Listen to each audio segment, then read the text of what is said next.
There are things in our lives that are finite, meaning a limited time. They don't last forever. And today I'm going to briefly talk to you about some of these things. And if you truly comprehend what I'm trying to tell you, pay attention, you could change the rest of your life by just being aware of these things. You're running out of time. We've all heard that you don't have forever, yet we still live our lives as if we have forever to do things. There are limited opportunities in front of you. If you're watching this and you are in, let's say, middle school or high school, you will not always be able to join clubs. You will not always be able to take advantage of the time you have to play sports. You will not always have the time to study. You will not always have the level of freedom that you have right now. Think about the things that are time sensitive and take advantage of those things. Don't waste your time chasing things. I'll tell you something that I told my kids, because right now, I guess always, but sex has always been a big thing, especially with young people trying to rush to lose your virginity, right? What I told my kids, I said, don't make sex the main thing, because no matter what you do, sex will not change before you experience it. It's going to be there waiting to happen when it's supposed to happen. So focus on those things that you won't always have a chance to do, like focusing on your band and your drumming and stuff like that. Because my son heeded my words, he got a scholarship, full ride, to play snare drum at Norfolk State University. Things will happen in time. Don't rush to grow up. Don't rush to get out of the house. Just enjoy the opportunities and take advantage of what you can right now. If you have a chance to take a trip, take that trip. If you have a chance to join a club, play a certain sport that you may not have ever thought to try it. But you're running out of time, and you'll be grown before you know it, looking back at a life full of regret. You're running out of excuses. How many excuses do you make for the state your life is in right now, for the outcomes you're getting in your life, for the disappointments you've had to endure, whatever excuse that you use to justify your state of being right now? You got to get past making excuses. You're either going to do it or you're not going to do it. Don't even say I'm going to try, because when you say you're going to try, you're leaving yourself an out. And if you put in a little bit of effort or a half effort and it doesn't work out, you're just going to say, well, at least I tried. No, commit and follow through. If it doesn't happen after you put your best into it, then so be it.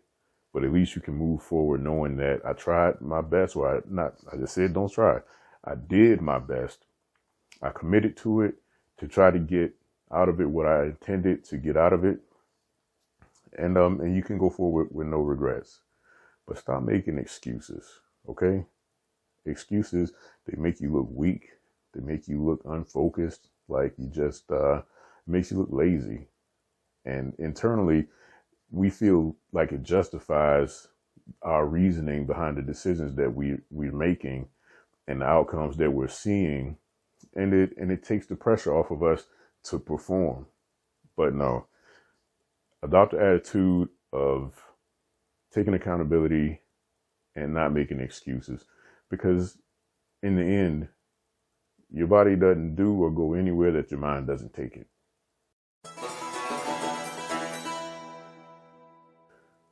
You're running out of people to blame. Who are the people that you blame for, I guess, the inequities of life?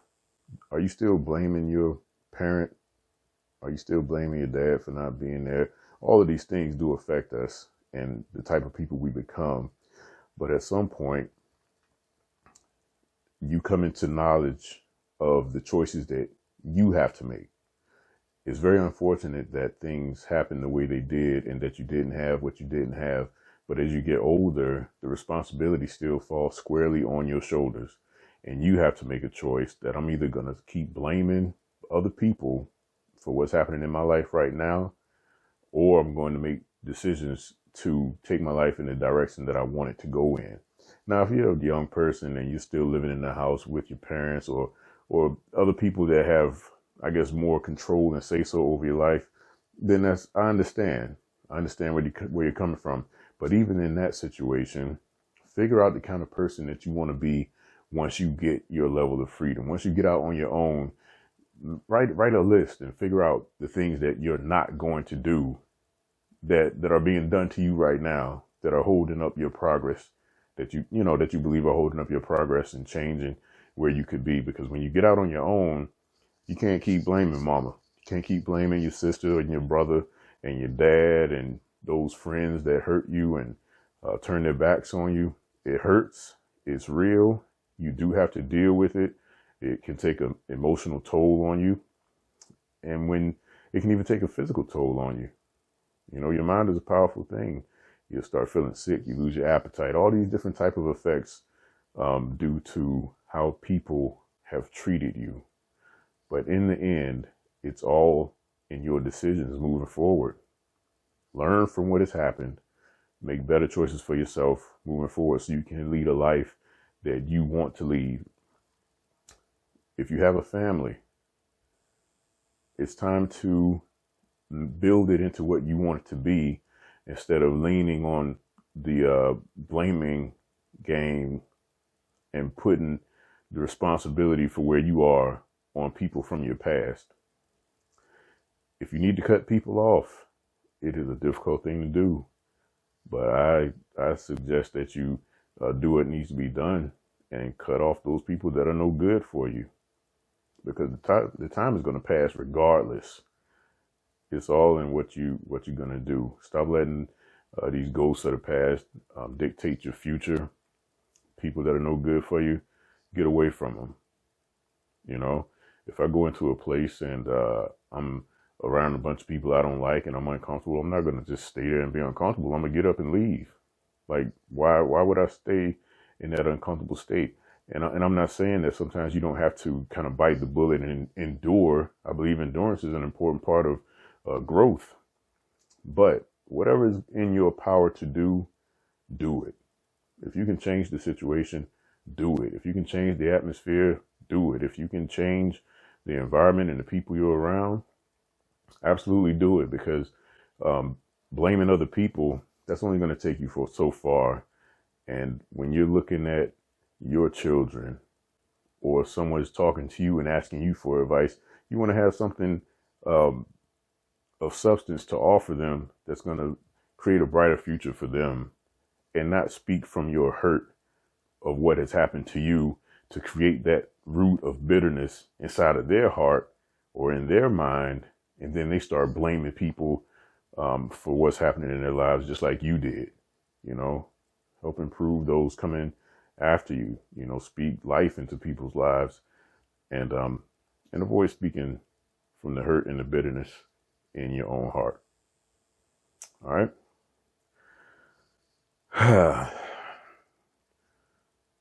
I'll leave you with this. Bowling pins often deodorize several times after the power cords are unplugged and the babies have gone to bed. You know, while you're snoring in the mirror and, you know, wearing Hawaiian shirts, barbecue sauce continues to drip all over your feet. If somebody else comes into the situation with a mason jar, you pick up a pencil and you write it down. You hand them that jar of mustard and you tell them that I'm tall enough. I'm tall enough, and I feel horrible about it. All right. I'll see you on next video.